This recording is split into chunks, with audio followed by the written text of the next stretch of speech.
Praise the Lord. Good morning. Today I want to talk to you all about one incident that happened in Bible. That is from the chapters of First Samuel, chapter 30, where at the start of the chapter we read about David and his troop coming to a place where they had left their children and their wives, and they had gone for a business, and after finishing that they came back to see that none of them were present in that place. Rather, the city was burnt, and this shook David and the people with him. Because when a city is burned, it is very definite that the enemies have encroached and they had destroyed the place, and you may not know whether they are still alive or been killed by the enemies. So this shook their people completely. An entire troop is crying out so much that their strength failed, so much they were grieved, and they were crying for their sons and daughters. In this scenario, David was also equally burdened, equally crying for his wives and children, but he remembered to seek the Lord at this crucial time. So he separated himself from the troop and he went out and he looked to the Lord, and he's inquiring with the Lord, saying, shall I go pursue this people? Will I be able to recover everything? So God in reply says, "Go up. Uh, you can recover everything that is of yours." So listening to this, he mustered the courage. He took few people. He went on. Few denied coming, but yet few agreed. So they went on. Took everything. In the Samuel chapter 30, in 19th verse, we see that he recovered all the things that were missing. None went missing, like their children, their wives, their belongings, everything, as God promised. But what very interestingly made me ponder about David's behavior is that somebody who is coming to the place and looking at it would be really out of mind, isn't it? Out of mind, that they will feel like screaming, throwing out things, sometimes, scream at God and say, why is it happening to me? Why are you torturing me? Don't you have mercy on me? Why is that every time I have to go through all these things again and again? Right? None of this happened. He only separated himself and he said, shall I go?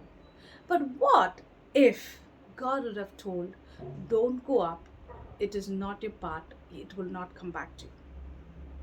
David would have, I believe David would have obeyed the Lord, because he wanted to hear the voice of the Lord. And that is what he decided, to separate himself and go check, inquire about the Lord. But indifferently, something different happened, that God agreed, and that is how he got everything back. But the behavior was so interestingly obedience, such a great obedience. He never scrimped at God, he never made a scene, and nothing happened. He just cried out, poured his heart out to the Lord, and he said, can I go? The Lord said, yes, you can. Right? And he recovered everything, nothing went missing. That is how sometimes in our lives, certain things are happening again and again, and we try making things, and sometimes even if we put every effort in making it happen, still we fail to see the final fruit of it, because might be God is having something to test upon you and look upon your faith, and to honor you. That is why God makes it happen. And very importantly, God is not a person to put you into shame or to make you angry, or he's out of business that he wants to look at you and give you some pain and enjoy. No, he's a God who loves giving you peace, joy, and all the potential to be always of good courage in the Lord. And every time God says, do not fear, for I'm there with you, I will uphold you. His love, he's pouring out in such a way that he wants to ensure that he's always there. But why does it happen that when we look forward for something, it doesn't take place in the manner that we expect? Because sometimes there are traps kept for you. So the trap is always fancy. It is not a danger that is being seen in front of you. It is put forward. Like for an example, if we say a bird hunter always puts some seeds, which is very fancy for the birds, and then the hunter catches them all. That is why even in a people's trap we see that, lot of traps are there, which is very fancy. Trap doesn't come as a danger trap, it always comes as a fancy trap, and very beautiful and very likable, which you will be earning to get those things. But once you step into it, then you'll know it was a pit dig for you, not for your favor but for your danger, right? So that is where God is very careful. He never sleeps nor slumber, and that is how He loves you, to take care of you. Not even a day He will take a break in looking at you, not even a second.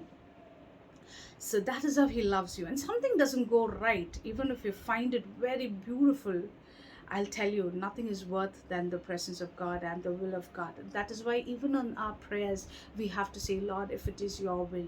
Because everything comes to you. It's not an amazing thing, it's not very beautiful.